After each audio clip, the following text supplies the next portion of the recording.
Hello there, and thank you for tuning into Paradigm Shift Radio. I am one of your hosts, Skull Babylon of ParadigmShiftLondon.com. In this episode, my original co-host from episode 1, Michael Brazel, was currently without power, so my other good friend, Kevin, stepped in as a co-host for this episode. We covered a broad range of topics as usual. Particular topics of interest for this episode were going outside of our comfort zone, getting creative with music, existence between lives, experiences using spiritual medicine, a bit about aliens, more about hyperdimensional reality, and a last-minute call from my good buddy Joe H2O. Now remember, we are always looking for new people to get involved with the show, so join us in future episodes to call in and take part in the shift. The original recording of this episode begins right after this musical interlude, so again, feel free to follow us on Facebook at facebook.com/ParadigmShiftLondon, and feel free to add me on Facebook as well as a friend at facebook.com/SkullBabylon. Enjoy the show. Nothing to me, 'cause I would rather be at the beginning of time. Earth would be mine, living in luxury. Discovering a world out there, believing in the sun, earth, water, and air. Take me there, so I could see the world bloom. Standing on a sea cliff, howling at the moon. Creating a world for the open-minded, a unique perception of truth inside it. I know we could find it, it's just a matter of where and when we collectively decide it. The world is not a vicious place, it's just the way we've been raised. Discovering time. Hello, all you international friends out there. This is Skull Babylon. You're listening to Paradigm Shift Radio, and along with me tonight, which is not our usual person who was co-hosting from the first episode, Michael Brazel, because he was actually in D.C. with all the electrical outages going on there. But in his place, we have my good buddy Kevin. Kevin, you're here with us tonight. Yeah, hello. How are you? Say hello to all those people out there on the internet. Yo, man. How are y'all doing? This is like the coolest thing ever, man. This is friggin' internet radio. That's right, and this, you know what? Like like I was just saying, Michael, who usually hosts the show, he has this whole setup to Blog Talk as well. And then I came home tonight and I got like a couple messages on Facebook, and he's like, obviously there's power outages, so we can't get it up and running. I'm just like, oh well, guess we're gonna have to postpone the show. And then I sort of went out and I like did like I was actually doing some workout type stuff like at my local playground near a school around the corner from me, just like running laps on the soccer field and stuff. And then I came back and I'm like, what the heck am I doing? Like, this is like the internet, and you can sign up for Blog Talk for a free trial. So this hasn't cost me any money yet, and we're still getting the show that we would normally get.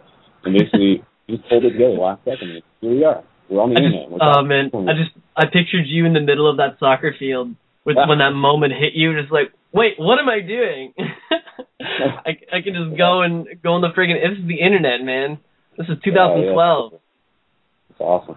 All right, so this is a show, for those who may be listening for the first time, this is a show about assisting in the evolution of consciousness. And Paradigm Shift Radio is basically the network where you can come and share some of the ideas that may not be commonly talked about in the regular public sphere. So these ideas can be things like meditation, spiritual philosophy, quantum physics, non-locality, energy work, chakra, UFOs, the elusive Sasquatch, reps, spiritual medicine, you name it. All of those things are on the agenda, and some of those things may come up tonight. Some of them, that's what future episodes are for. We're not really in a rush to try and talk about everything as fast as we can, but we do want to be coherent and concise for your listening pleasure.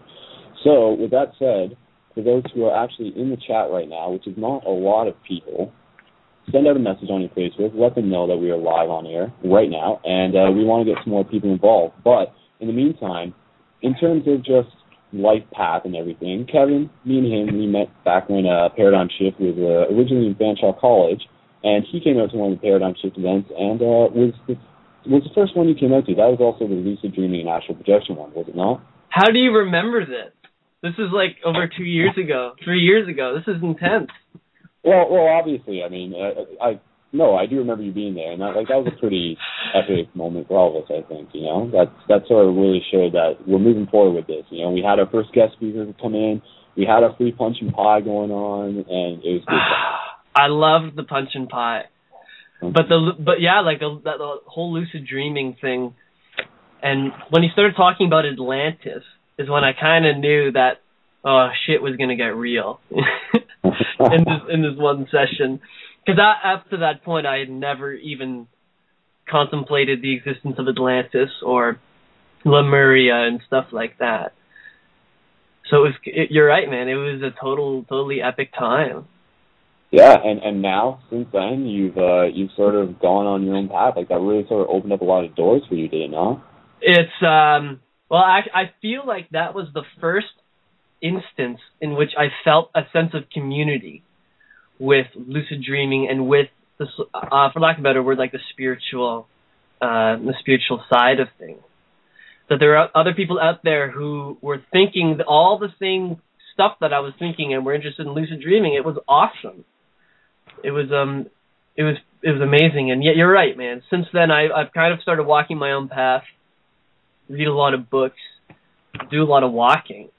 And the walks actually help out an incredible amount with clarity of mind and just being an openness. For all the people who stay on your couches, I really suggest you go for a walk. That's actually an excellent tip, I think, right at the start. So that's another thing. If you're happy to be listening to this show on an MP3 player in the future, which will be the case because you'll always be able to download any show that goes live to air. So don't worry if you happen to miss it. You can always catch up by downloading the links off the Blog Talk Radio address, which will indefinitely be linked through the ParadigmShiftLondon.com website, so you can go there. That's something that I do all the time. I have a few favorite podcasts that I have, one of them being Mysterious Universe, which is also an excellent show, which deals with a lot of similar topics that we would no doubt end up talking about.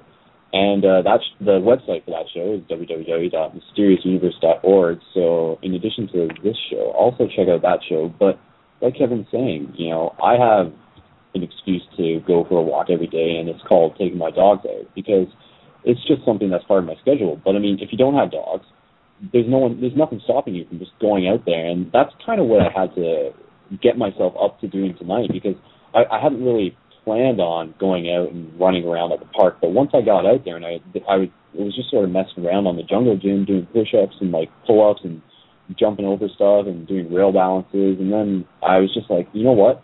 I'm just going to run, and I'm just going to keep on running until I know that I've gone past my limit and just see how far I can go. And I surprised myself. I lost count of how many lengths I was doing. It was a small, like a half-size soccer field, mind you, but I mean, still, like I did like closer to 30 at least, and it was awesome, man. Like it felt great. So.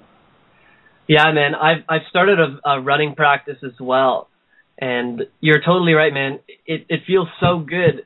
The biggest hurdle for me when I started this, just walking and running and being active, is overcoming that initial, for lack of a better word, inertia. It's when you're sitting down and you're in that zone of just relaxing and not doing anything. And then the thought of being active is such a turnoff.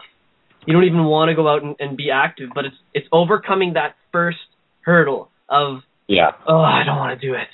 Or, I know, right? And what's holding it back there? Like, oftentimes you can think about it in association with the ego. I mean, is it not? Like, that's that whole idea of being attached to something. I mean, just the idea that you're just like comfortable and you're content and you like that comfort. But oftentimes when it comes to getting stuff done in this world, we have to go beyond our comfort. We have to just go a little bit outside of our zone. And I mean, we have it good here, especially, in terms of for you and me, we're in Canada. It's Canada Day coming up, so I mean, it's just another time to sort of celebrate and say like, hey, we got it pretty good here, right? Like we can go like running around outside and not have to worry too much. So I mean, in that sense, we really got to utilize that opportunity to make the most out of our time in creating ourselves into a better version of ourselves, so that we can actually contribute back to society on like a next level sort of style. You know what I mean? I totally know what you mean, man. And you said something earlier that you have to push past your comfort zone, push past your limit to really step into yourself. There's a great quote that I like to share, and it's, "Life begins where your comfort zone ends." And I love it, because it's so true.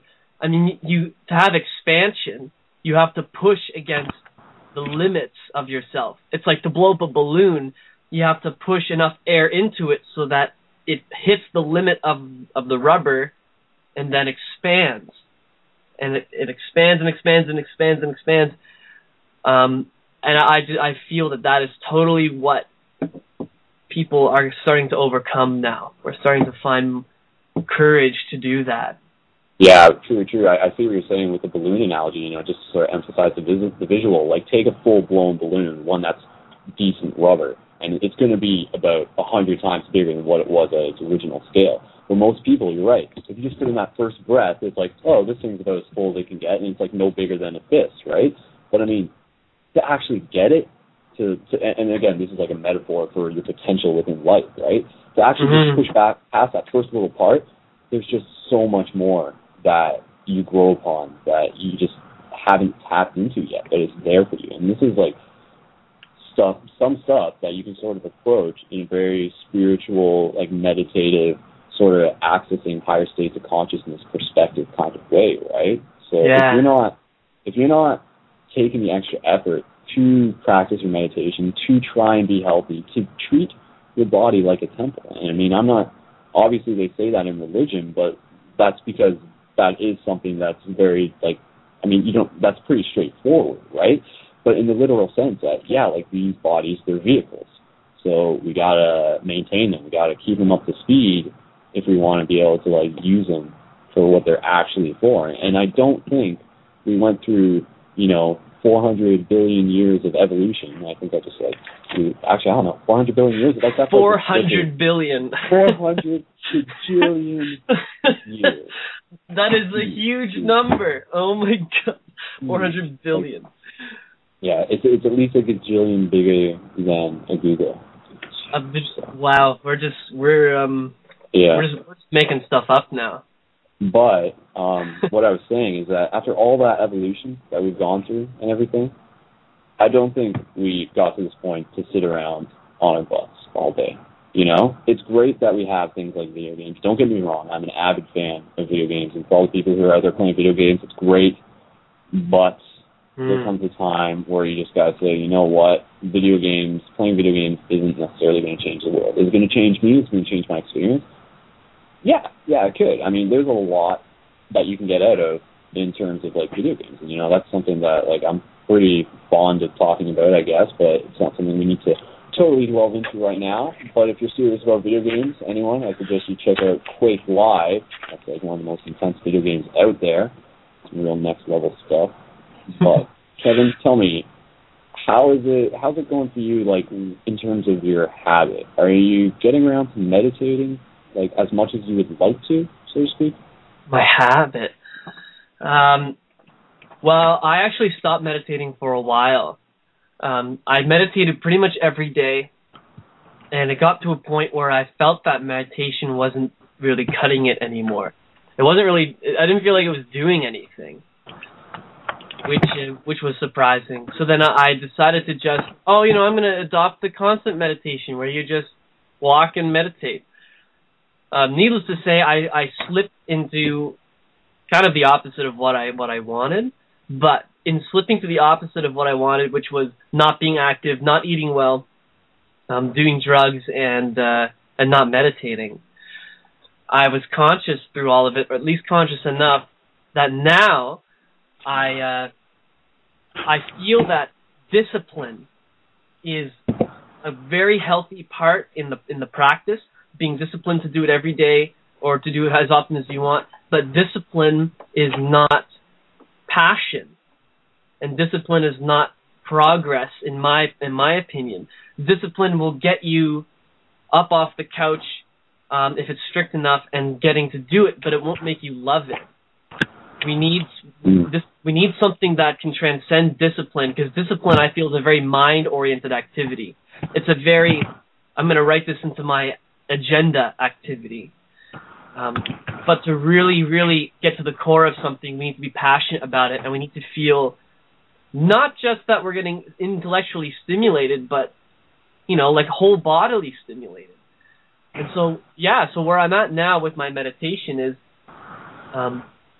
I'm feeling everything out. And I know that sounds really weird, but I come from a background, and my past is very mind-oriented, where I would just think so much, and my mind was just buzzing.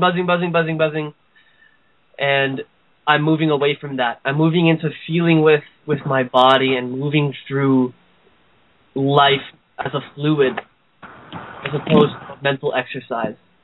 And it's been life-changing. It's really an incredible experience. And I saw for you, Brendan, that you were starting the ninja goes. Yeah. What's life like as a ninja? Well, you know what? Like, it's ongoing. There's some times where you just gotta remember that the shadow is your friend. It's something along the phrase. Actually, I did a bit of a poem about that, but just to sort of add on with what you're saying, I mean, being a ninja isn't just, hiding out on rooftops and, like, jumping from trees and doing, like, barrel rolls and stuff. As cool as that sounds. Don't get me wrong. But, I mean, the other part is almost the mentality, I guess you would say. And, I mean, what is a ninja? Like, anybody can be a ninja, and I don't really want to get too deep into this. But, for me, like, a ninja is more just sort of a branch off of a warrior. Can you be a ninja without being a warrior? I sort of ask. And, I mean, not necessarily. So in order to be a ninja, one must first carry the mindset of a warrior. And that's something that I'm still learning, I think is the safest way to put it. But this is something that people see all throughout imagery within our whole existence, really. I mean, the warrior is an archetype. I mean, even when you think of, like, the constellations, like Orion, like, he is the warrior within, like, the sky. Well, I mean, I can say that, but I imagine there would be, like, other quote-unquote warriors within a constellation system. Perhaps someone who is more rounded in astrology would be able to fill me in on some of that, quite possibly. So just a quick reminder to anybody listening, we are looking for callers.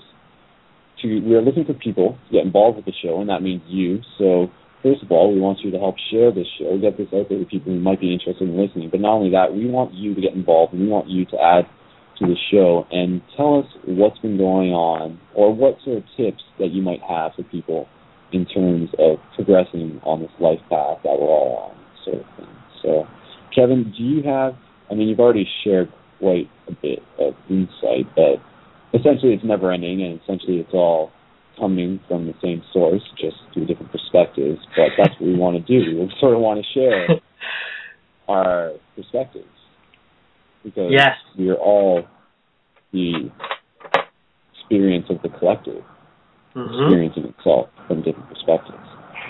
My buddy Matt Goodard, he writes poetry, and that's almost an excerpt from something I've heard him rhyme off, and when he did it, it was quite skillfully done.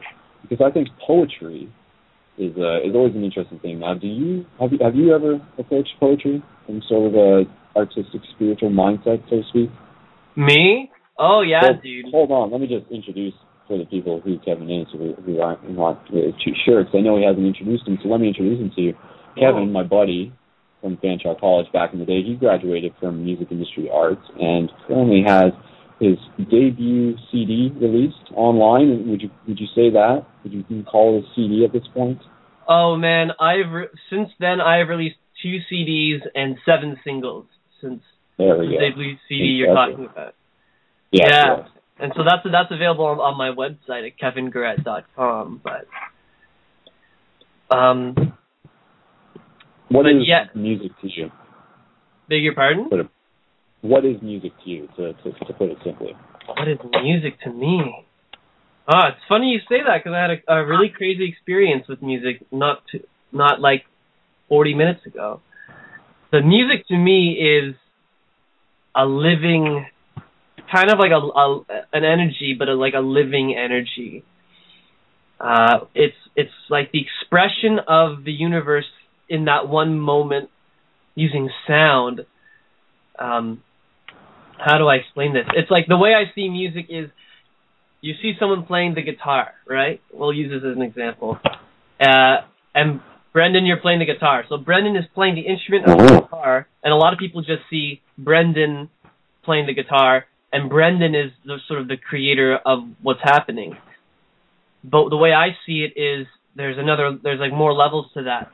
So you have Brendan, who's connecting with the universe and connecting with his emotions and that state that he's in at that moment.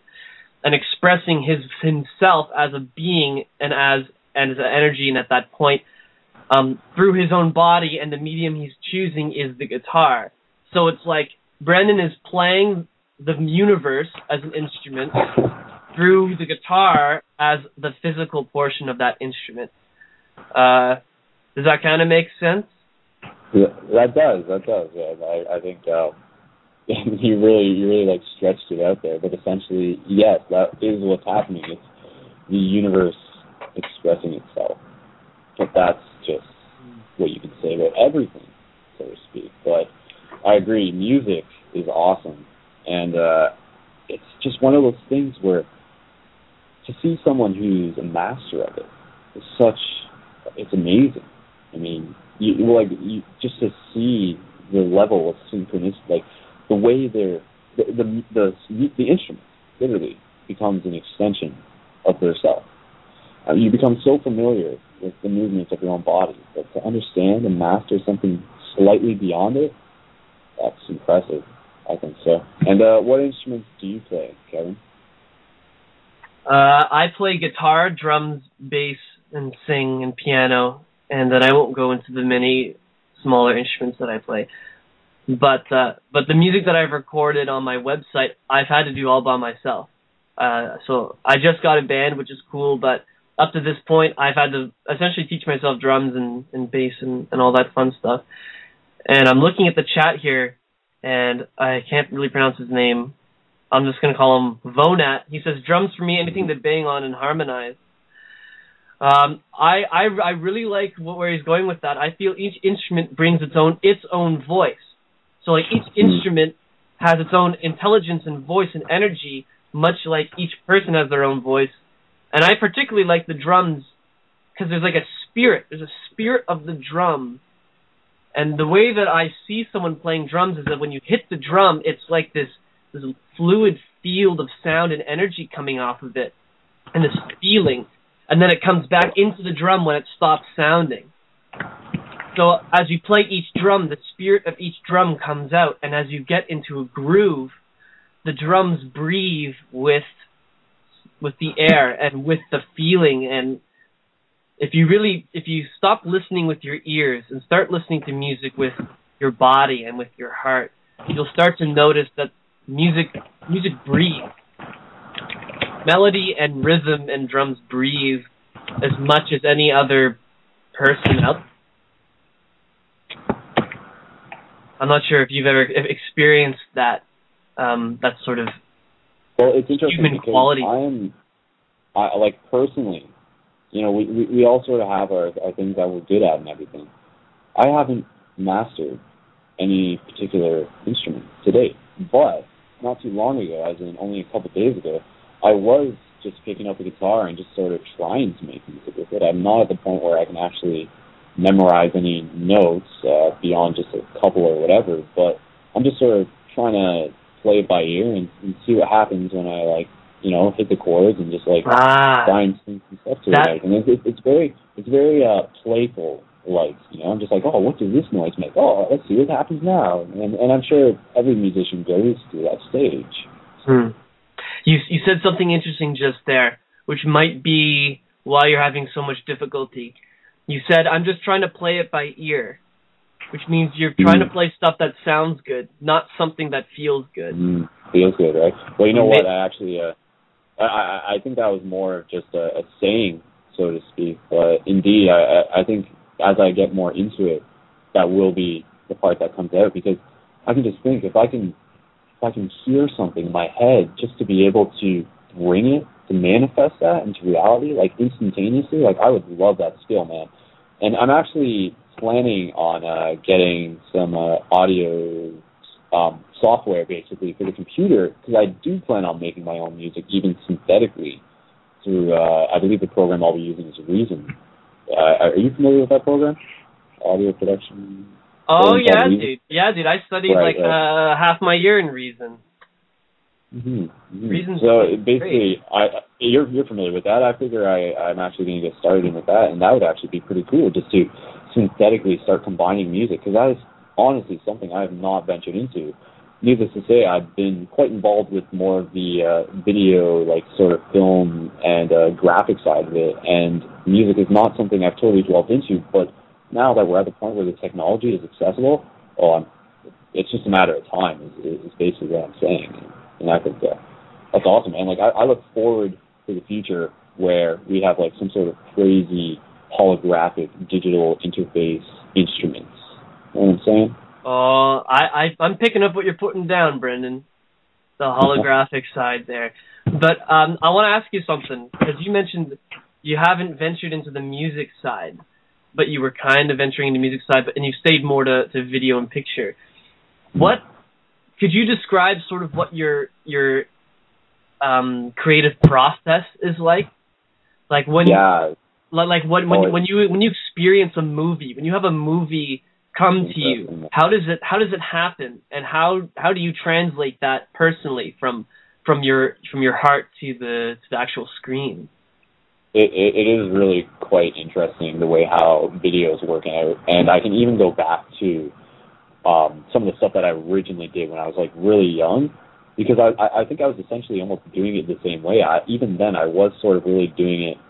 My dad would say I had a knack for it, and basically in retrospect that just sort of meant that as a kid I was just intuitively sort of following my heart, because essentially the way I approach a project, if either footage is given to me or I've gone out and shot my own footage, by the time it gets to the editing software, I'm like, all right, not even just without a doubt, but like with certainty, like everything that I need to create this project is in front of me. So it's just a matter of like finding it and pulling it together and then like creating the proper order for that piece. And working with music is always really interesting, because sometimes when you're really getting into the song and you're syncing up with it, you'll get to points where you're like, all right, I'm just going to lay this down, and then you like play it back, and it's just like it goes so well with the music, you know. Like if it's back when I would have been doing anime music videos, I would have been doing stuff where there would be like, you know, large explosions or something corresponding with like a drop in the music type of thing, and things like that. So to have this sort of happen without even the actual intention to begin with, it's just like, whoa, you know, I just sort of pulled that in, and it was like the universe was like already expecting it to line up, sort of thing, right? Because in terms of what we are doing, again, as an expression of the universe experiencing itself, essentially we're like creating mini realities below us. As much as you can say like we come from sort of higher dimensions and everything, we're also like creating constantly on the level that we're on. It's very God-like in the sense that even when you look at like video games, so going back to that, right, it's this whole idea of like creating like another dimension within a dimension. It's like meta-dimensional. It's like Inception, man. It's like Inception. It is.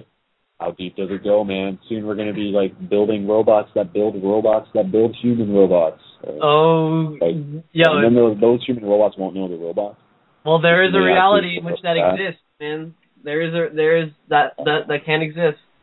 You're gonna pull that card, infinite parallel reality where everything theoretically, like possibly and most definitely does exist. Oh man, not even theoretically existing, like actually existing. But, do you want to sort of explain your perception on that? Like, I mean, in that sense, like when you get into the whole idea of infinite parallel realities, I mean, how would you could you explain that to someone? So you just met someone on a street and you came up to them, you're like, hey man, listen closely. There's infinite parallel realities. Let me explain it to you. How would you go about doing it? I'm a really big believer that when we have something spiritual like this, we need to sort of find a practical application for it. I just want to sort of get that out there. That's sort of the position I'm coming from. But it's interesting that you talked about that, because I was talking about this earlier today.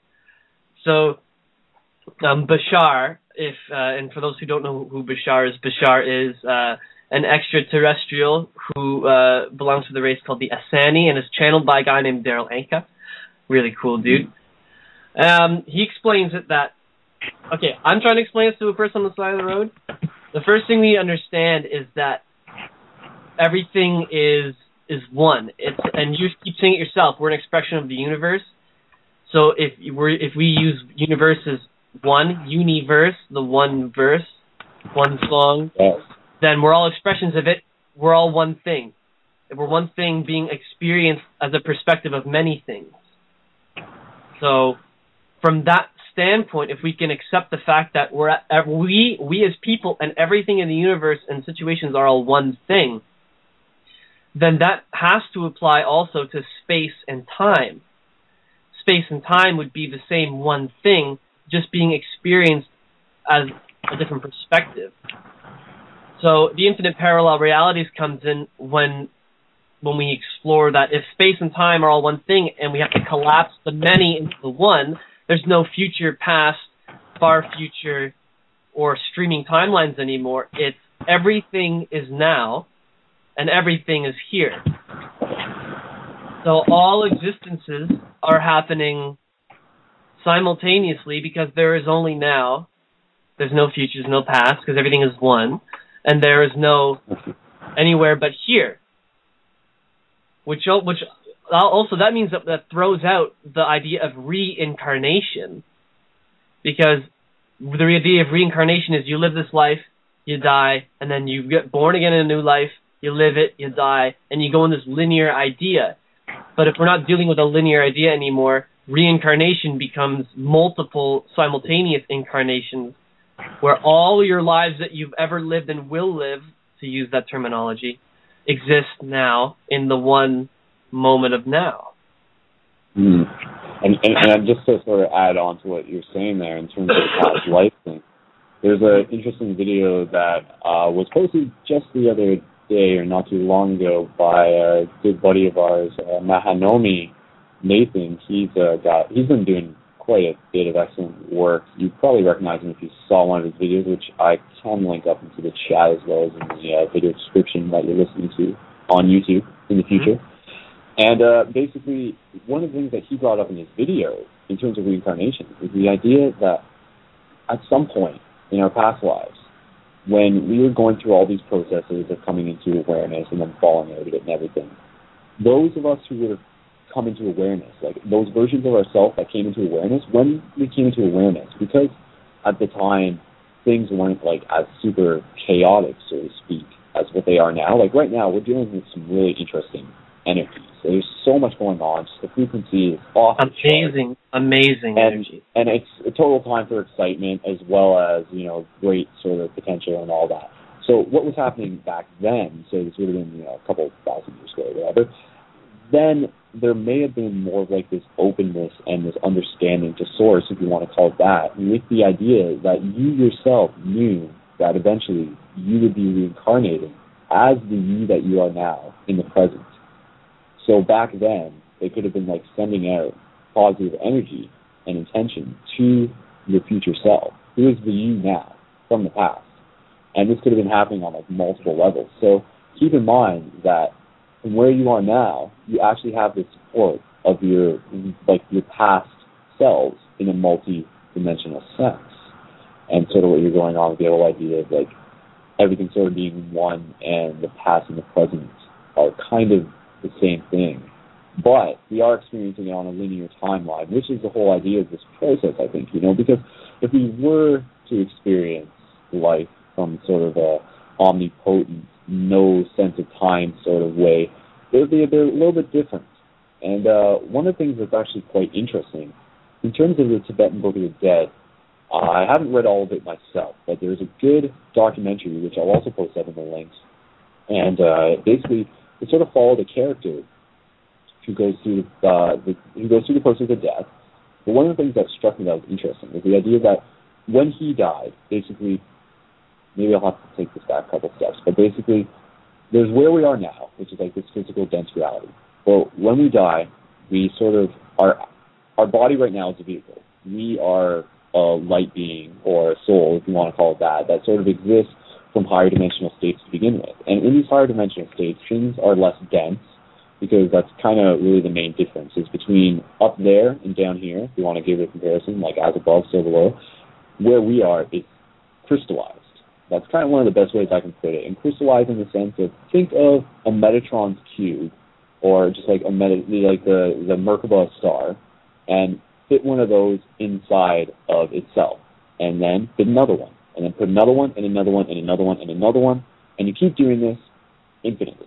And that's kind of the idea of infinity right there, the idea that proportions and sacred geometry do fit upon themselves infinitely, and the universe sort of unfolds in this way, and it also crystallizes dimensionally this way. So basically, the difference between the state that we are in now and the one that we are in when we pass on is a less dense state, which means you can sort of float through walls. And this is also the same. You could say it's the same state, like because you're in like the astral plane, if you want to call it that you go to every time that you dream. And we were talking about dreaming last time on episode 1, and we'll continue to talk about dreaming, because I think one of the good ways to understand what dreaming is to understand what it is in relation to this existence. So this existence, this waking life that we're experiencing, it's dense, but when we dream / when we die, it's less dense, and that means that time is not quite the same. You can go through objects, you can manifest things more instantaneously. But going back to the documentary that I was watching on the Tibetan Book of the Dead, the thing that was interesting for me, that caught my interest, was this character, when he was in the state of the astral, he was just sort of floating around and never really able to come to rest. I mean, he was always like sort of moving through objects and not really fully conscious of what and where he was, so to speak. And eventually, he made the conscious choice to return to a human body to be removed from the suffering that he was experiencing in the astral, in the sense that it was like this restlessness, it's always sort of moving, and it's sort of like, almost think of it, if you're kind of in a dream, but kind of like sleepwalking and not really knowing that you're sleepwalking and able to sleepwalk through walls. Like in some sense, that could be what death would be like for a spirit who is sort of passed over in maybe like a semi-non-fully conscious state. So again, that character chose to come back into a human form to escape the suffering, quote-unquote suffering, that he's experiencing while sort of like in this astral, like restless state, which is just something that, like, what does that say to you, Kevin? Suffering in the astral. Well, I mean, it would depend on what I feel dreams are. And if you can truly have sort of suffering on that plane. Firstly, is that media you're talking about? Is that the movie called Enter the Void? No, that's not actually. But because I mean, this is more like a documentary, so to speak. I wouldn't call Enter the Void a documentary. But man, that movie. Yeah, we can talk about that. Absolutely. You got something to say? I mean, you've seen that movie? Yeah, man. I watched that movie, and I was expecting one thing, and what came out of it was totally not what I was expecting at all. But oh yeah, man. Like I was expecting this sort of quasi faux documentary on DMT, and what I got was this art, spiritual transcendence sort of piece thing that was totally mind blowing, man. And a friend of mine actually opened a whole new perspective on that movie. Have you seen the movie? I have. I believe there's actually like a couple versions to it, Enter the Void, for those who are listening. And I think I saw the longer version, which is like almost 3 hours to the take. Yeah, I saw the one that you gave me, the 2.5 hour one, the 3 hour. Back in the day, that's right. It would have been somewhere, on the disc or whatever. Yeah. Well, the interesting thing about that is I always interpret it as he died, and then it was his spirit sort of observing life in his absence, and then he comes in and fulfills his obligation to his sister, right? By being reborn in that sense. But a friend of mine introduced me to a new idea of it, and it was that the whole thing is just the DMT trip. The entire experience. Because he does DMT at the start. And it was mentioned in passing that this guy has heard of people who did DMT and then lived an entire life and died, saw their own death, and then woke up from their DMT trip. That suggesting that life is just this big DMT trip, but you never really know if it's real or not. merrily, like it's about a dream. And that is very interesting, Kevin. You know what? I honestly had never thought of it that way, but that totally could be something that you could that you could definitely say, because that is true. There have been cases where, and it was a friend of mine who actually they mentioned in their DMT experience. They said that, like, they were just this is a friend of a friend telling me about what happened. They were just like, oh, it's just crazy because like I felt like I lived through. They basically said, yeah, I felt like I lived through like an entire life and I like died an old man, and then they like came back from the trip. So it's just so interesting, and like it's DMT is something that we will definitely get more into the conversation about, because you know what, for people who are often new to a lot of this journeying in terms of Googling stuff on the internet, DMT is one of the things that's going to cross their path, and they're going to be like blown away by the fact that it exists, and they had never even heard about it up until just at that moment. Do you know what I mean? Just like once you start at first you're just like, okay, so it's just another psychedelic. Okay, I thought it was just mushrooms and LSD. But then you sort of start reading more about it, and you're like, wait a second, okay, the whole time, like this is a chemical that's released naturally in the brain, like when we die, like when we're born, and when we dream as well. So it's obviously this whole connection to the higher dimensional existence, like those planes sort of thing, right? So it's just like, wait a second, and suddenly it just sort of clues in. You're like, this is a huge key. Like this like if DMT, and again for those who may not actually even know what DMT is, DMT would be dimethyltryptamine, and again it's a chemical that's naturally released in the brain, and it can sort of be used as a spiritual medicine. I avoid using the term drug, so to speak, but basically, if DMT didn't exist, I don't think any of this would be real, sort of thing, right? Because if it wasn't there, like nothing else, like it's the key that sort of like bridges like this connection into the idea that there's more to this reality than what most of us believe to just be in our waking state. So, do you understand what I mean? Yeah, I know what you mean. I got a hit when you were speaking there, and it was saying it was just it's another piece. It's another necessary piece of the human physiology. Remove one piece, and it's like removing the bottom apple of a stack of apples. Yeah, everything has a purpose except for maybe a couple glands in our body that we've like evolved from, so to speak. I don't know. Be able to answer that question, but I mean, yeah, even still, obviously they're there at some point. Maybe they do all serve, like they would still have some sort of purpose. I mean, that's something that's very interesting. The idea that like organs like actually do have like their own like vibrational frequency and stuff. And intelligence too, man. Yeah, it's like each one of them is its own like sort of like living creature, and then that's kind of what we are. We're just like a collection of these like living mini entities that together create like this sort of machine, and like what are we? Like we are like the ghost in the machine, so to speak, this biological machine. Yeah, and I really like looking at this sort of infinity, or at least the fractal view of life, where if you even look at our human bodies, it's like going as low as the cell. So we have cells, and each of those cells has an intelligence and an energy and a vibration, and those cells exist independently, but when they get together, they create an organ or tissue. That tissue and the organ has an intelligence, and then we get the human body, which has an intelligence, and then people think it stops there. People think it's like, okay, well, I am the individual, and life just stops there. But you said it yourself before, as above, so below, which means that it must continue further out and further in. So that means like the collective of human consciousness creates a human entity.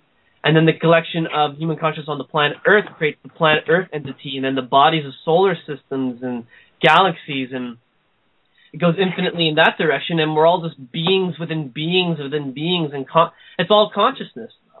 It's all just consciousness experiencing itself. Yeah, and again, like it's my watch is beeping. I don't know if you can hear that behind me. But again, it's one thing to just say that, to just say like, eventually people will come to the point of like, oh my God, it's consciousness experiencing itself, like in every way, and all that, and we all are connected and stuff. But it is always good to have some sort of like practical understanding of what that means, because I mean, to understand it is one thing, but the practicalness of it is understanding on what it means in terms of our relationship to the world around us, in terms of our potential and our connectedness. Because again, what you were kind of saying, like each one of us is just like a little part in like this bigger ecosystem.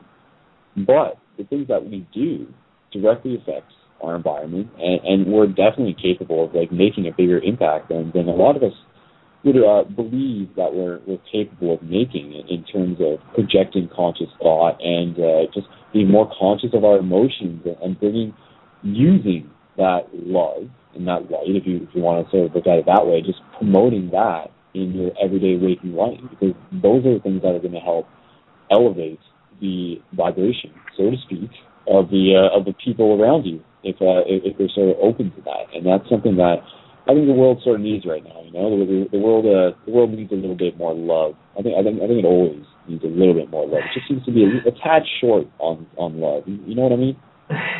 I know what you mean, man. And I got an interesting hit when you were talking there, and it was about we don't see the effect. We don't pay attention to the effect that we have on the world around us.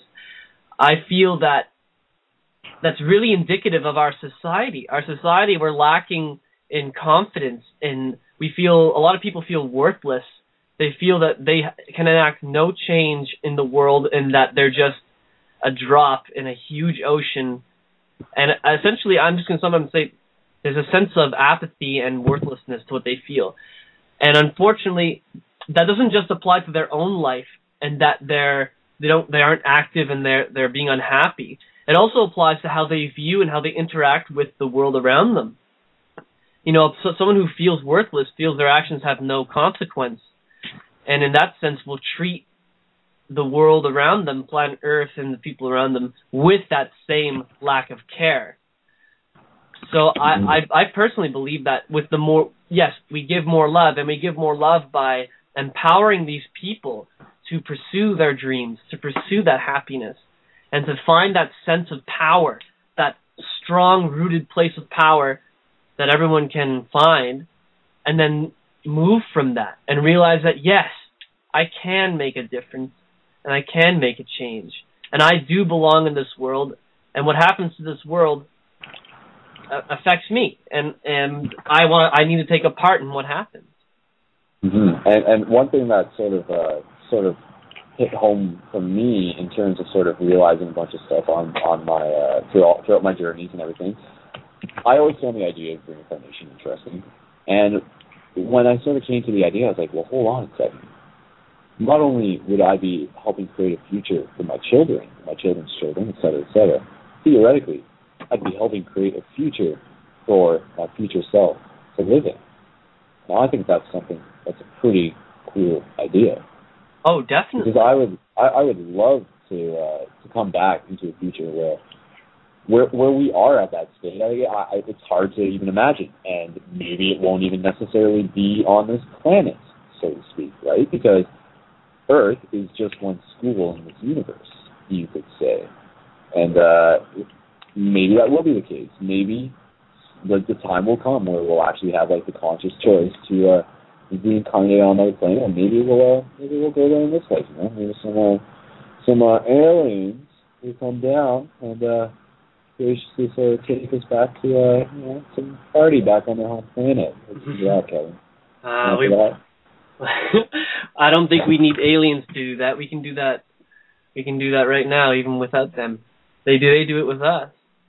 But I really like the idea of being active and creating that world for our future self.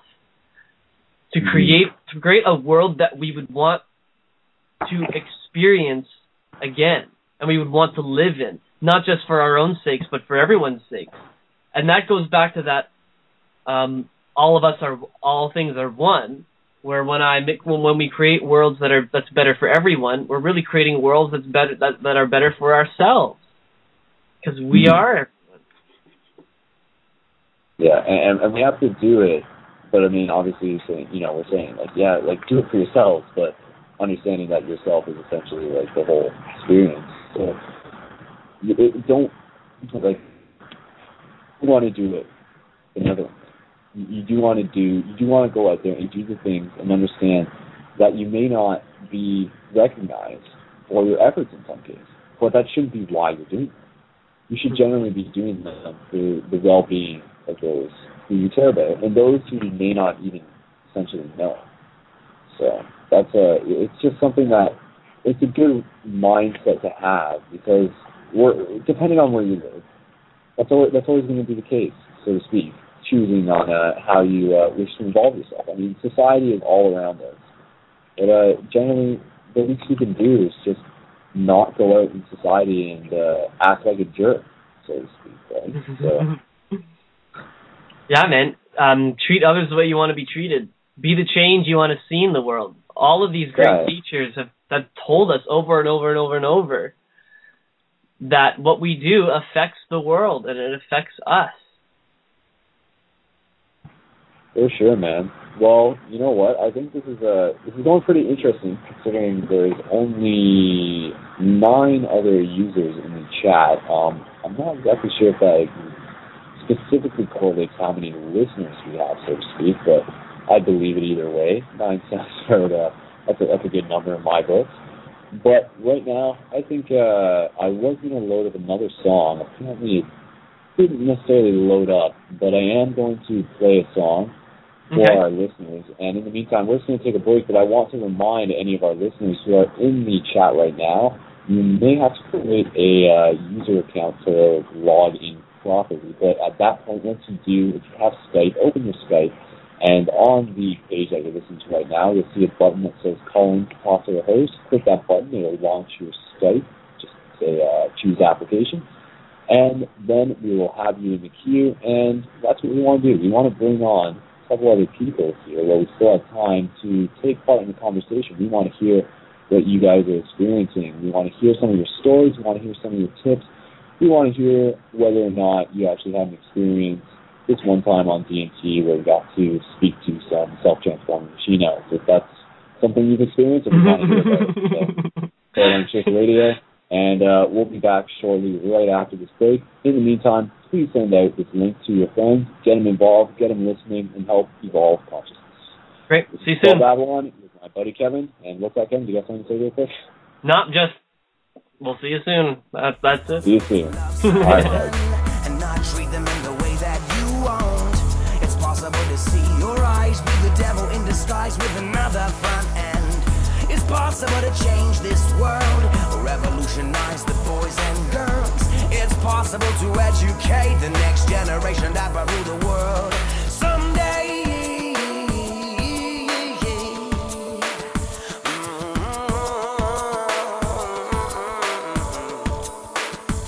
Now as I start to put... Welcome back, international friends. You are listening to Paradigm Shift Radio, the place where you can take part and learn more and be part of the evolution of consciousness, so to speak. Your participation is appreciated. If you would like to call in, please do so through the blogtalkradio.com website, which is what you're listening to the show on right now. It's pretty easy.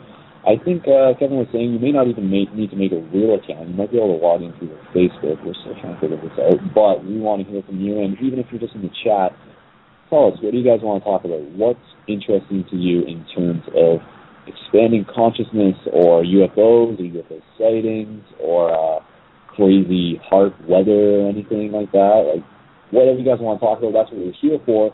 And we want to share our knowledge with you because each of us has a piece of the puzzle, and that's kind of the whole point, is to bring these pieces together and help us get a better perspective on what's going on in this crazy world that we are all living in. This is Skull Babylon, and my buddy, my good buddy and co-host for tonight is Kevin. Kevin, you're here with us. How's it going? I'm doing great. Still doing good. Awesome, man. I think the first hour of the show went all right. We we kind of just gave off we sort of let spirit guide the show. I think you could say, and that's something that I think will sort of be the common theme here. We will have topics and possibly future guests lined up ahead of time. But I think what makes the show effective is the idea of sort of letting spirit guide it. And what I mean by that is just sort of the things that need to be talked about will be talked about. And this is also a practice for us to get into almost a meditatively conscious state where we are more connected with the words that are coming out of our mouth for the purpose of sharing and practicing and just generally helping out by being part of that shift, you know. So, Kevin, did you say you had some topics that you were interested in talking about off the bat?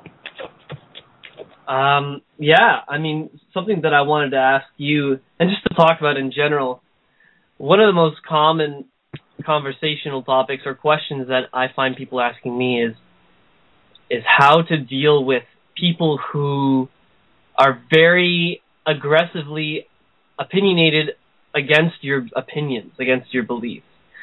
The very common one is they say that I was raised in a very devout Christian household, and I'm getting into this spiritual side, and they don't approve, and they say there's only one word of God, and they ask how to deal with that. Have you ever dealt with someone who's just very, very aggressive and abrasive in that sense, in terms of their opinions? And to be honest, not something recently, I would say. I mean, I imagine it has happened, even just in the sense of online stuff, right? I mean, if you want to look for that sort of thing, you can always go to your way and post something like on like Reddit or something in the atheism forum and see what sort of feedback you get, sort of thing. But that's obviously not necessary. But no, I don't necessarily run into too many people who are almost aggressive in terms of expressing how wrong I am if I'm sharing my opinions. And maybe that's just because, you know, I don't necessarily go around talking about the stuff that I know other people may not be particularly interested in. But at the same time, it is always appropriate if you are with people who you're comfortable with and you're just talking about, you know, regular stuff, movies or video games or sports or the weather or whatever. Just try planting a few seeds. Just try mentioning a few things and just be like, oh yeah, like that reminded me of this crazy dream I had the other night. And then they'll be like, crazy dream? I'll tell you about a crazy dream. Next thing you know, you might be talking about their dream, and you know that this person may not be totally into the whole like meditation thing or whatever, but the whole idea is that regardless of whether or not people are interested, they're still going to have experiences that are still equally important in this big picture thing. Because you don't want to think that, oh, just because like I'm like trying to better myself and I'm into meditation and I'm like trying to reach higher states of consciousness that I'm like better than anyone else. No, like if that's what you're thinking, then like you're like playing the wrong game, sort of thing. So I mean, you do want to just like be fun and play with people and just find out what they're passionate about, because just getting them to like open up their heart is really like one of the most important things, and I think that comes first. I mean, obviously people are going to put up that barrier and are going to be aggressive if you too are in some way provoking it, so to speak. So I mean, I think the best way to deal with someone who might be being aggressive is to actually embrace it with like just to meet it with acceptance or just like empathy in some way or another. I would suggest that. Like, what do you think? I like where you're going with that. To not use the same thing that caused the problem in the first place. Right. Reacting exactly. to anger with anger is only going to create more anger. Mm-hmm. Yeah, that's a challenge for a lot of people, and I encourage people to do that. Next time someone meets you with frustration, try meeting them with love, to put it quite simply, and see how that works. Because in most cases, like Kevin's saying, if you meet the frustration with frustration, that's not going to solve the problem. But if you meet the frustration with love, then eventually they're going to start like moving towards the whole vibration of love, and it'll be interesting. It's an interesting experiment. It's an interesting test in your own sense of like how you're able to sort of like communicate and just express yourself to the people around you. And this is something that we do need to be more conscious of. I think a lot of us have sort of grown up in our own sort of bubbles, but we need to merge our bubbles with other people's bubbles. Like, we need to merge our morphogenetic field, so to speak, so that we can become more in sync with each other and operate more efficiently in terms of like a collective symbiosis whole, so to speak, you know, in terms of like people to people getting the job done kind of thing. Now, I know a lot of people out there who are not as connected will be saying this about what you just commented on, and I know this because I felt the same way. Mm. They will meet that whole oneness, that we're all one, that symbiosis, the merging of the bubble thing, with anger and resentment, with the thought that what about me? I'm an individual. I don't like the idea of becoming one and that we're all one thing. Mm. Which is always an interesting experience to observe in yourself. Because I always chalk that up to, it's the ego. It's the ego trying to define its own separateness from everything. And it has associated with being separate, that the very notion of being one with everything is frightening to it. Because that means that it has really no place in thinking that it's separate. And everything it's ever done, and everything we've ever done to someone else out of anger, out of spite, or every time we've hurt someone, we've really just kind of hurt ourselves. Yeah, that's true. You gotta think about the idea that everything is a reflection of ourselves. So what we see in other people, we're actually seeing in ourselves. So that's a huge thing, and you know, some of the great psychologists of our time, like they sort of reflected on that. Is that like the things that you'll learn the most are from like the people who you might like have the most conflict with, like those really rough patches that really like test you and really push your buttons. Those are going to be the moments when you kind of find out about who you are and how you're reacting, and maybe you find out that you're reacting in a way that in retrospect you weren't totally happy about. But that Life begins. You. Yeah, it begins. It begins that self-awareness of the fact that it's like, hey, like why did I respond that way? Why did I react that way? And I think that's the big thing that people do. They don't necessarily go through the process of feeling out what they're experiencing. They just often react. And something happens to them, and it's just a reaction, and it could be a violent one. Like, that's the type of thing where somebody might just say something, be like, hey, buddy, like, whatever, like, I don't like your shirt. And then you're just like, well, screw you, boom, and then, like, punch him in the face sort of thing, bro. Like, that's the type of stuff that you would see on a Friday night when people are obviously intoxicated, and that would sort of just accentuate circumstance, so to speak. But fundamentally, yeah, a lot of people are doing that. They're not totally present. They're not totally conscious of their own mind. They're just sort of autonomous and like they're doing that human-ton mode, you know, where they're just like going and just reacting. So. I've heard the term bio-robots before, where these people just walk around as bio-robots is essentially what they are. And I think the term is very accurate because this society, we call ourselves machines. That the human body is a machine, and it's like a car that needs fuel to run. And I feel that calling ourselves, our bodies, machines really perpetuates the disconnected feeling and the disconnectedness of this world. Yeah, like, well, but I mean, what is your definition of machines? I mean, I think the definition of us or of the machine. Like, what is your definition of the machine? Well, my sort of definition of machine would just be, just like the very rigidness of this society.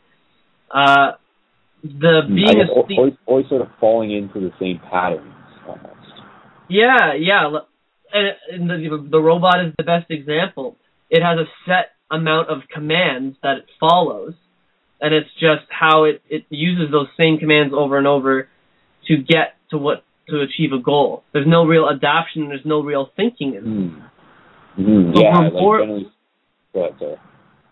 I was just going to say we're more than just machines. I mean, our physical bodies are meant to work with the same stimulus, but also think about how adaptive our bodies are. I mean, just going back to those intoxicated people who you say get into fights, how much alcohol, how much poison they put into their body in that one night, how much bad food, and the body compensates for it. It adjusts on the fly without you even being aware of it. It adjusts and digests that alcohol, and will make you sick if you need to stop or if it gets too bad. But it's constantly adapting, constantly changing metabolism and food intake and using the nutrients to do what it needs to do. And that's machines don't do that. Machines do not do that at all. That's right, yeah. The machines generally they're built to function a certain way. And same with computers, like the only thing the computer is essentially going to process is whatever code the programmer put into that. But, you can almost sort of think, well, what are we? Like, do we have a creator? Do we have an engineer? And this is something. Like, have you seen the movie Prometheus, Kevin? I haven't seen Prometheus. No, I've heard. I was going to say, I think you'd like it, though, because that's kind of one of the themes in the movie, the idea that so humans are kind of a branch, an engineered, so to speak, branch of a more sort of superior bipedal humanoid life out in the galaxy, sort of thing. Mm. But it's like I wouldn't just say that we are just limited to some sort of like strict guideline in terms of how a machine operates, right? Like we have this infinite potential in terms of adaptability. Like, absolutely. Like, it's amazing. Like, even just in the terms of just like what we can do, again, like kind of like going back to music and just going back to sports and stuff, and even just like parkour and everything. Like, there's an interesting video, and again, we can probably post this to the show notes later on of like the title of the video is basically like the parkour guys are getting better. And it's some of like a nice montage of guys doing parkour, which is like the flips and gymnastics offered in urban environments, but I think everybody kind of knows what parkour is at this point. And to look at that video and then sort of like think like a couple of years ago, it just seems like, okay, obviously those guys have been the ones who've been like working at it for a while, but you just see the level of progression just from like what the human species was doing parkour-wise a couple of years ago, since then they've evolved, and now we're just like doing like that next level sort of thing. So it's just like, oh, like what's going to happen further? And I think what needs to happen further is the idea that we start creating environments for ourselves where we will actually thrive. And I think thrive is kind of a word that's been used a lot these days, ever since the movie Thrive, which is something we can obviously link to, and something which I think would be a worthwhile topic at some point. And who knows, maybe we'll get some people from who are involved in Thrive Movement on the show sometime in the future.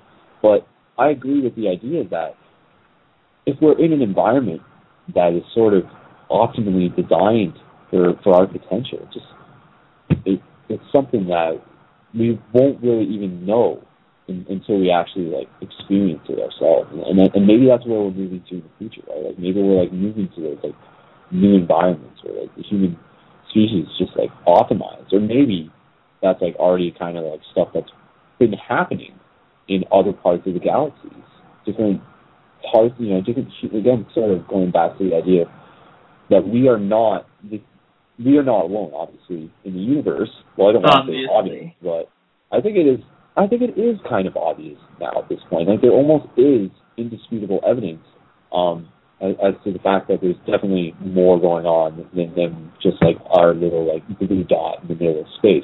So if that's the case, one thing that I always found interesting was the idea that if there are other races, so to speak, in the galaxy, I would imagine that they would actually look quite humanoid.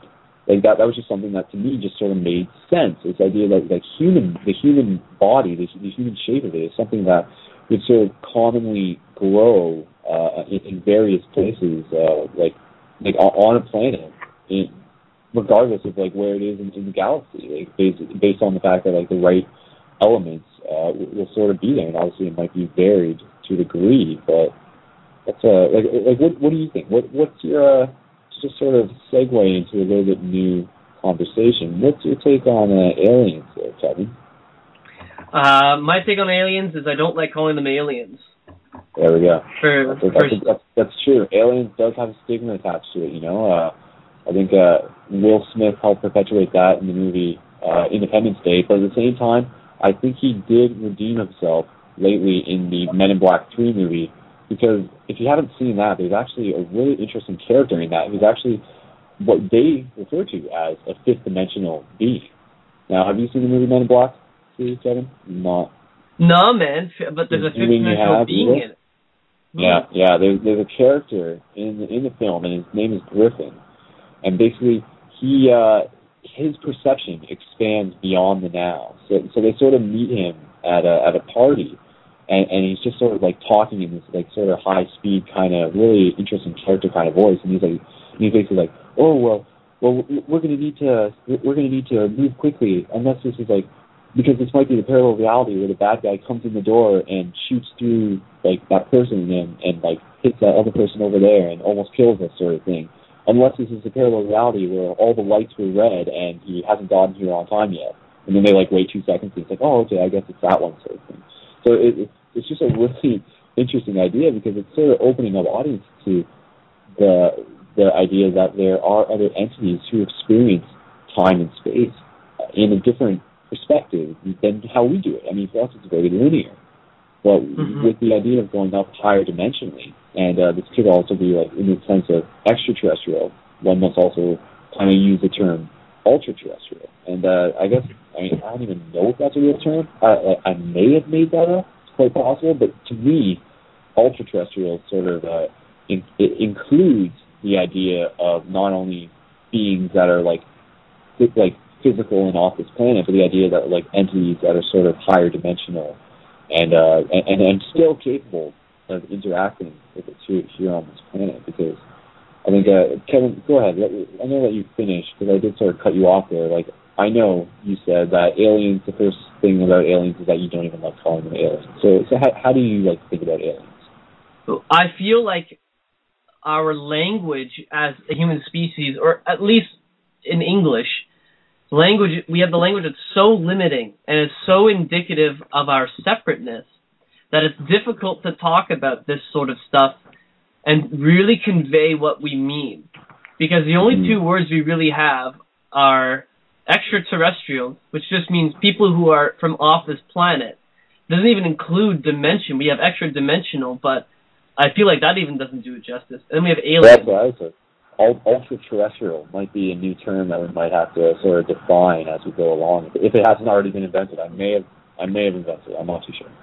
Well, if for starters, I'd like to say I certainly, without a doubt, I don't even believe that there are other beings in this universe. I know there's other beings in this universe because I've talked to them. So so that for me is a no-brainer. It's just like, it's like you saying, is the red rose rose, or is the red rose red? Sorry, I'm like, yes, the red rose is red. It's an observation sort of deal. And I believe that there are beings that are of a lower vibration than us, to name, like the Greys or the reptiles, in the sense that they are not out for the betterment of the universe in the sense. They have more of the negative polarity to them. Okay, and then you have... Go ahead, sorry. Yeah, so sort of they're in the polarity consciousness sort of deal. So it would be like if we at this current state went intergalactic, we would still have the same wars over resources and the same problems we do now, just on a galactic scale. So I feel like they are still in duality and act as a duality consciousness. Whereas the beings who are of, for lack of a better word, higher consciousness, like the Asani or the Syrians or Pleiadians, they are for the betterment of consciousness. And I feel the true difference is that the lower consciousness, the duality consciousness, says that our point of view is right. Your points of view don't really matter as much. like if we were to go colonize like another planet, it doesn't matter what would be on it. We'd say we claim this for ourselves, no matter what the indigenous species were like. But the higher consciousness would say, you as the lower vibrating consciousness are totally allowed to go do that. In fact, we accept the fact that you're going to go around and like screw shit up, because that's what you do. And the difference is that we accept you for doing that, and you don't accept us for doing that. But have you had any? Gosh, I don't want to use the word alien, but it's just bred into me, man. Extraterrestrial experiences, like UFO experiences. Right. I was going to ask you the same thing, man. Because I know we haven't really caught up too much in the last little while, but because maybe you can just answer your question first. Are you? Cause I'm curious, and you sort of alluded to this. Are you getting involved with channeling, so to speak?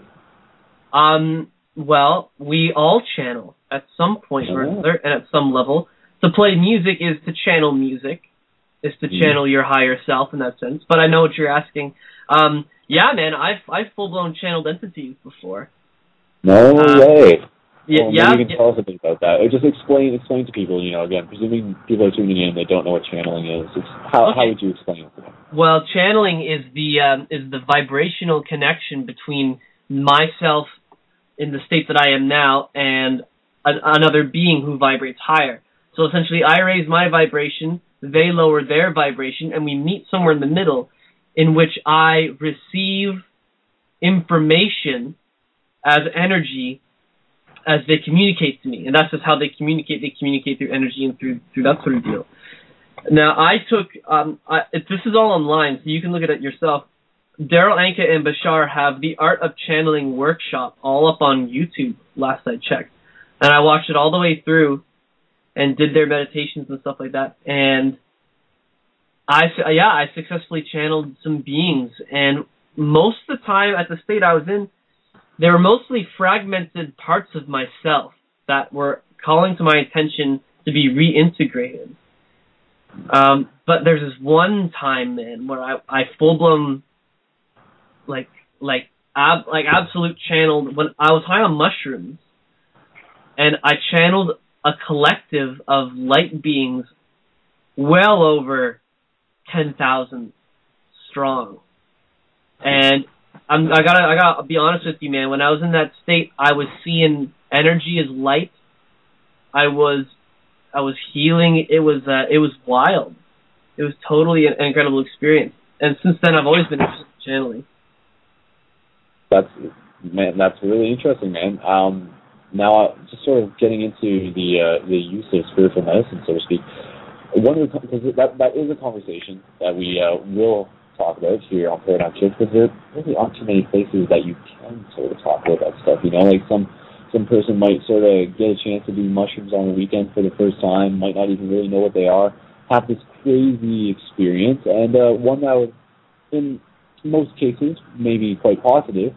And if it is positive for them, then they're going to want to be able to talk about it and share it with other people. But for someone who's done mushrooms and tries to explain to someone who may not necessarily be interested in doing mushrooms in sort of a regular public sphere sort of sense, it's very hard. It's very difficult. So that's something where, just to all the listeners out there, again, if you've had any sort of experience that you would like to share, this could be from something including a dream experience, a UFO experience, or a channeled entity, or even spiritual medicine experience, let us know. You're welcome to call into the show at any time, and we'll have you in the queue. We still have 21 minutes going on until this show wraps up, but we do want to hear from you.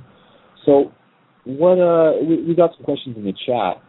What would actually, just to go back 2 steps, what I was going to say was, I remember you talking, Kevin, about how when you had done mushrooms in the past, how you actually would meditate on mushrooms, and obviously you're still doing that now. Okay. And that, I think, is a very cool thing, because as much as you can do mushrooms and sort of like run through the mystical forest, that's an experience in itself. But not everyone would be doing that. Would be choosing to sit down and sort of go inside with the mushrooms, or even at the suggestion of Terence McKenna, put themselves in a room that is isolated and even dark, and then just within your own mind on what he would often suggest being a heroic dose of an eighth or larger. And just go on. Explain about your experience with psilocybin mushrooms. Okay. My experience on mushrooms was actually really unique. I approached mushrooms much differently than I approached pot. Marijuana, I've had spiritual experiences on too. A lot of people view marijuana as this drug that is just recreational. But on mushrooms, I can't. It's so hard to explain what happened, because so much of what happened was so outside of what is normally experienced. Just some examples, really quickly, like complete syncing of thought and emotion with the other two people I did it with. We would have telepathic conversations. We would all meditate, and then we would just talk. We'd send each other images while we were meditating. I had the sensation of my soul or my consciousness being pulled up through my feet out the top of my head, where I experienced what I can only describe as galactic-sized geometric shapes penetrating my body. It was incredible, absolutely astoundingly amazing on mushrooms. But that's going in with the spiritual idea, setting the intention that, all right, I'm doing this for spiritual purposes, for growth purposes. I'm not doing this just so I can get high and laugh at Looney Tunes or cartoons, stuff like that. And that's the big difference. But what I always find consistent, Brendan, is when people do mushrooms or any drug like that, how the experience of it is always kind of the same, but the perception is different. You hear of these people who freak out, who say that, like, oh my God, the trees were talking to me, and I thought that the spiders were coming down the wall, and like everything was like talking, and I'm like, and the walls are breathing. And to me, what that sounds like is that's how things kind of actually are. You know, trees talking to you, always in communication. You're opening yourselves up to energies that you're not normally consciously aware of. There. Right? And it's only it's their perception of it. It's freaky that they get freaked out. But what they're really getting freaked out at is the physical, visual, oral representation of what it actually is that you could not really achieve otherwise in a physical setting. Yeah, like oftentimes, like it's mushrooms in many cases, like and even with DMT, like it's something that you can't even imagine until you actually do it, sort of thing. Like for someone who's explaining to someone who hasn't experienced something like DMT or mushrooms, you'd be explaining it to them, they'd be like, oh, okay, yeah, I think I kind of know what you're talking about. Or, yeah, maybe I've like seen like Enter the Void or something like that. But even that, and don't get me wrong, Enter the Void was a good representation, but even that, you don't even know until you actually do it, until you actually experience it. And even just the idea of being on maybe like 1 gram of mushrooms and then being on like something like more than 8 or even up to a quad, like that in itself, I'd say, is sort of an exponential curve in the sense of you're opening yourself up to, like what you said, energies that are actually there. And that's the thing, like this reality, it is, there's more to it than what we can see in terms of the energy that's around us. And scientists will tell you that in the sense that, oh, well, you know, the human eye only picks up like so much percentage of the light spectrum. So we already know that there's light on our light spectrum that's beyond our sight. But there's actually more to it than that. There's like more to it than like that science even really realizes. And that's like this universal lattice grid that is sacred geometry and light unfolding infinitely upon itself. And that's essentially what we are. Like we are, in that sense, living in a holographic light matrix reality. And that's not just like some sort of like a fancy way of describing it. From my own experience, that's the best way I can describe it.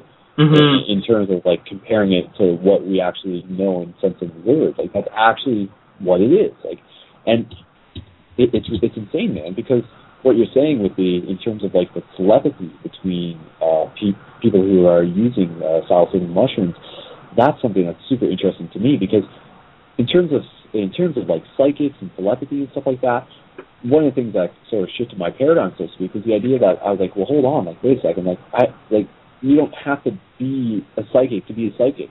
Everyone's already psychic.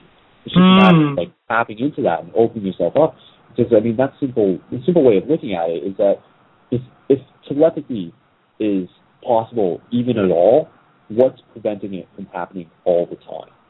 It's kind of an interesting perspective, because I think that's literally how it is how right now what we are experiencing is this filter. Like, we constantly have this filter on, this veil of illusion, so to speak, which does correlate a lot to the third eye.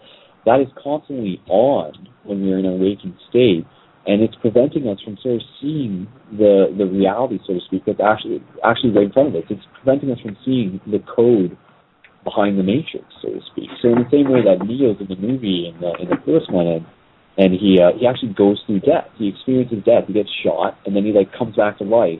But when he's like gone through that state, suddenly he's like seeing all the green matrix code underneath, like what's actually there in terms of what we've seen the entire movie thus far. And that, I can honestly say, is something that with DMT is quite the case. You're actually seeing the code behind the matrix that's there. The veil gets pulled back, and then once it sort of goes through the process, you're sort of like back to seeing things the way they normally are, and they're there.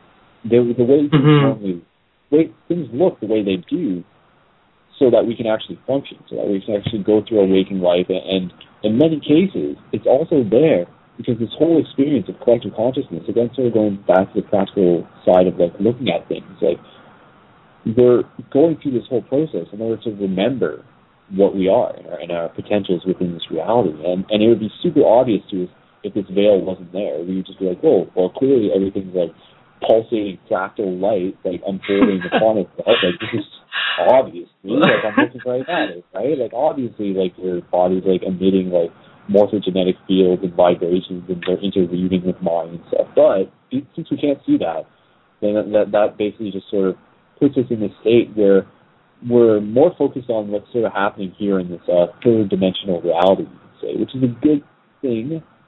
It can also, you can look at it negatively if you want, but it's a good thing because that's sort of where what we chose to come into. We chose to sort of forget who we are and sort of go through this experience and then remember.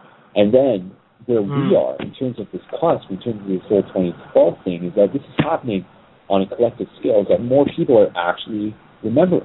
They're actually remembering the idea that they're more than a physical body, and that reality is more there. And this is something that is happening fairly fast, I would say. There's a lot of people who are suddenly jumping on the internet and are finding about excellent resources, such as things like the spirit science is an excellent thing that is getting a lot of people introduced to this. I'm sure, like, daily there are just, like so many people who are just finding out through there, watching that, and watching some of Jordan's excellent work, and they're into it. And they're just like, oh my God, like, why didn't someone tell me about astral projection before? Like, this is incredibly amazing, and it's part of life.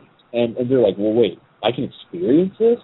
And they're like, whoa, like, this is mind-blowing, right? So that's totally just the tip of the iceberg, but it's amazing once you sort of start walking down that path. And what a lot of people who may not be within these circles, like, that's kind of what they aren't realizing in terms of their perspective on the whole 2012 thing. Because maybe they are too caught up in their waking life, or they're not, like, sort of focused. Their path is their path.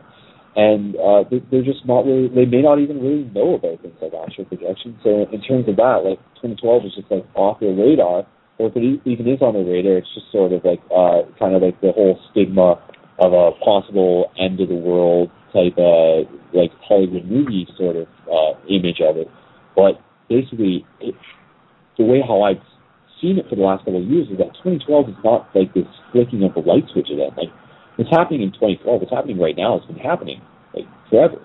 And that's basically just like this constantly coming, like, going out of awareness and then coming back into it. And where we are right now, we're coming back into awareness. And it's my best guess. I mean, maybe, we can get some callers calling in and hypothesizing, because it's always fun to hypothesize. Nothing wrong with that.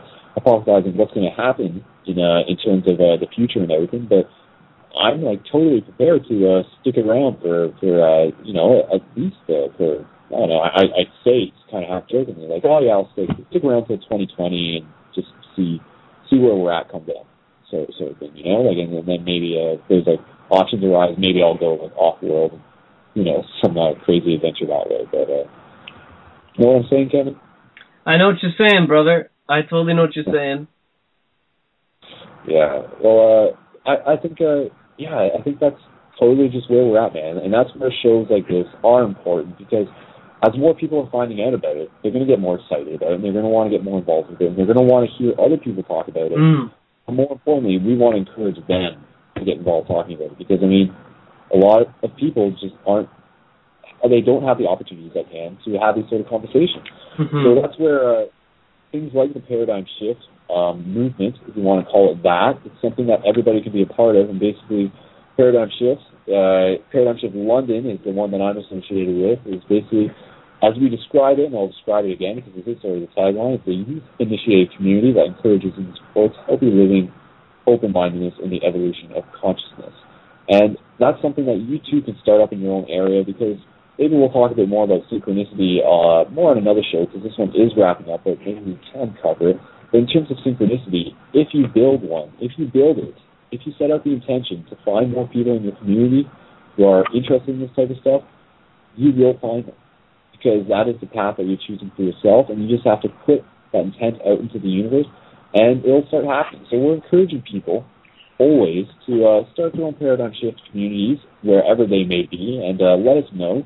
You can always get in contact with our Facebook group on facebook.com/paradigmshift1, and we want to hear about what the other communities are doing, so that we can get you guys calling into the show on the future and telling us about the progress that's being made, the conversations that are happening, because it's something that is just going to keep accelerating, guys. Like, this is the 2012. This is what I'm talking about, and it's something where by the end of the summer, who knows where this will be? You know, it all depends on what we choose to make of it. So it's you, the viewer, who are going to help push us in that direction by getting involved and telling your friends about it, and even just inviting them to the show and letting them know, and taking the conversations that we might have here beyond and into your waking life, and just encouraging and sending out those good vibes and living by example, because each one of us is a leader and each one of us is also a teacher and a student, should we choose to be. It's all a matter of listening and learning.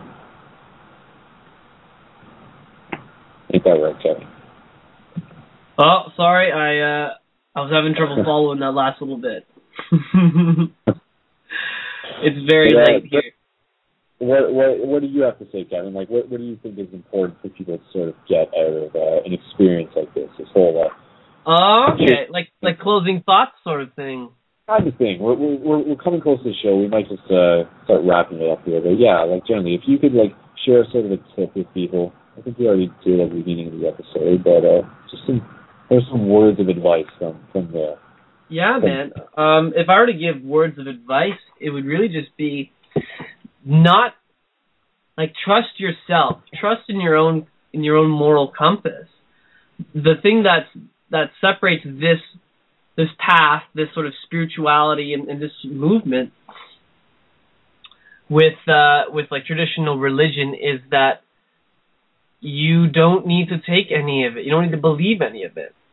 So really, everything that we've talked about today has really just been our own opinion, our own personal experience of what this reality is.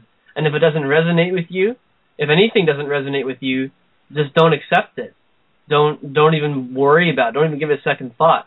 But if something, and so you're doing yourself a service by not adopting it, by letting yourself be who you are, and experience what you need to experience by not accepting it, because you're not going to believe it.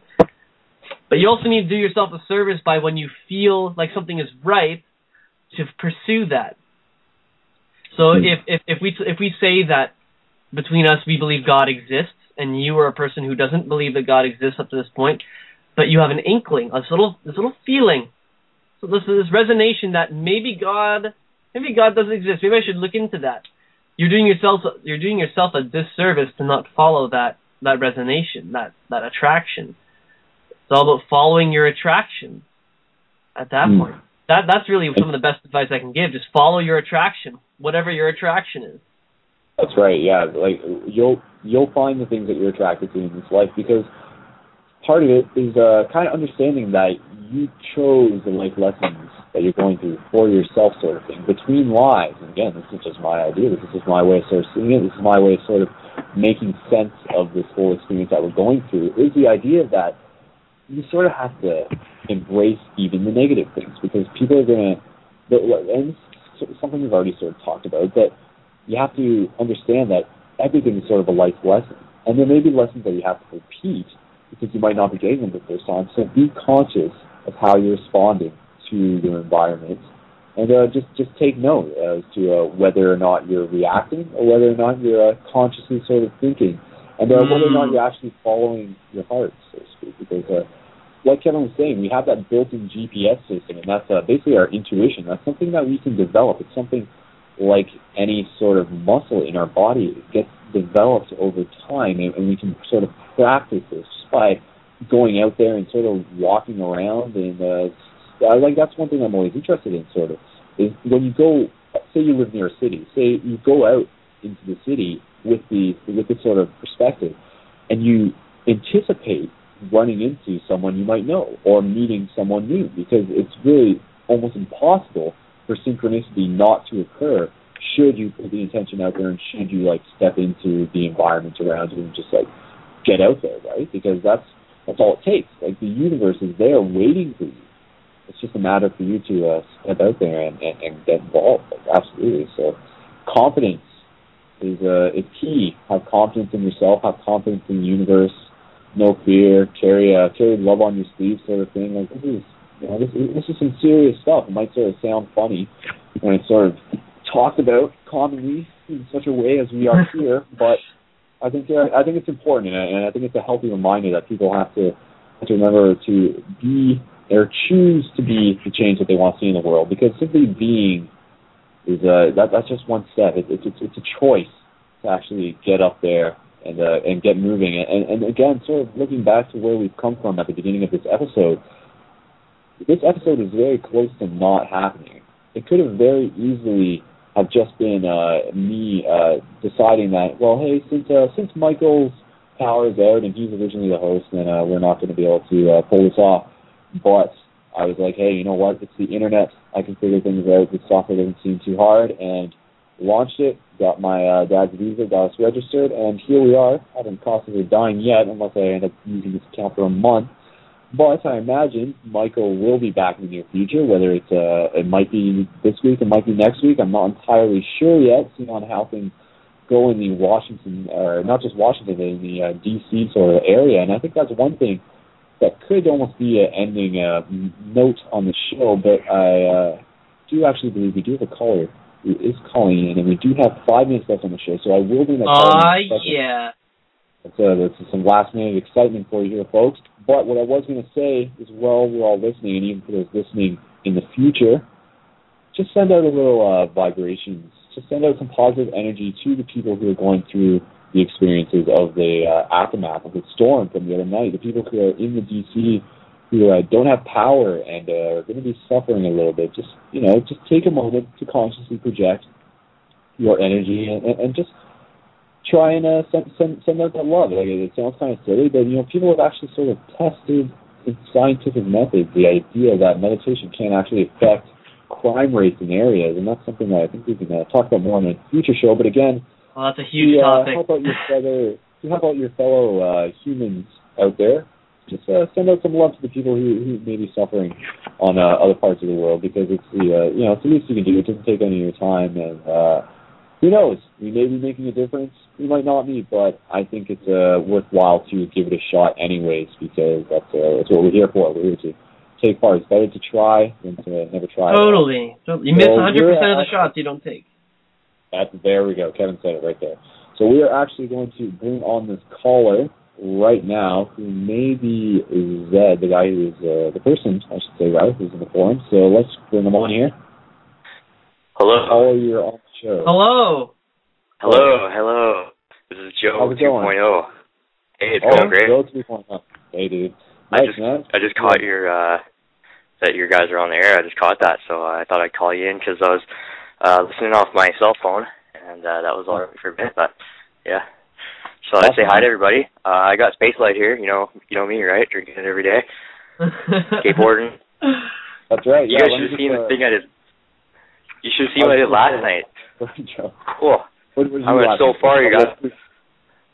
I did a monster hill downwards, down I had shoes on my hands, and I was sitting on my board in the pouring rain, and flying down this hill from SFU in Burnaby down to the highway, got a ride across the highway by a cop, and then on the other side, you know, I was a little drunk or something, but I swear this guy was driving way too fast, and I just dove out of the way, drove over my board, didn't break my board, but I almost got killed there. And another monster hill afterwards. And Scale just sort of up to me by the end of the night, like Jason Bourne, and get changed, pass out. Yeah, spacelight. I couldn't have done it, or I'd be dead right now in the rain. Right on, man. That's, I can't believe your board didn't break. You got run over by a car. Yeah, that's cool. Yeah, I just chipped. Oh my God. I'm so lucky. Your board Let me just break. introduce you, Joe, here, for the people who are listening, so we talk over you guys. But for the people who are listening, this is my buddy Joe 2.0, H2.0 from Vancouver. And if you want to hear a little bit more about what he has to say, you can always check out the film that we put together, which is on ParadigmShiftLondon.com. Check the right-hand column, and you'll see a link to Spacelight, the natural alkaline and athletic health formula, or go to ParadigmShiftLondon.com/Spacelight or spacelight.info. And Joe, I'm going to give you a minute and 20 seconds. Explain to the audience listening what Spacelight is and why they should know about it. Lightning round. Ooh.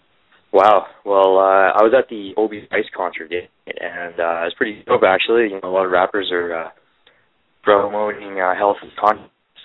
You know, like Obi Ice was saying that his mother, Eleanor Trice, recently passed away of cancer, and that's a sad thing. We gotta love everybody who's through all kinds of things that they couldn't control, the types of trouble, right? And so, like, you know, I gave him Spacelight, obviously, because my friends were the ones who promoted the event and helped him get in here. And I'm sure he's heard about it. There's actually a track, Shady 2.0. He should do it. But he's talking about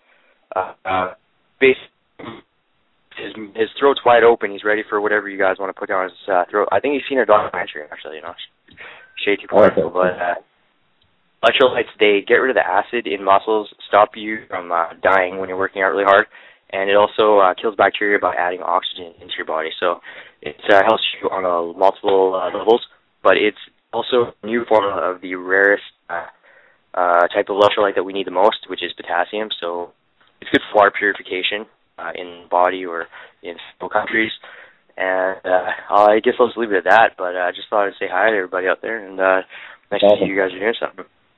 That's awesome, man. That's what we're trying to do here. We were trying to do something, and I'm just going to wrap it up here with only a few seconds left in the show, guys. We're actually just going to end it up in about 10 seconds. So, Kevin, thank you for being on the show. Joe, thanks for calling in last second. Yeah. Thanks for having me. ParadigmShiftLondon.com. Check it out, guys. Tune in the future. And I believe we're actually done as it is. So, ending the episode, and tune in next week. Hasta la vista. See you later.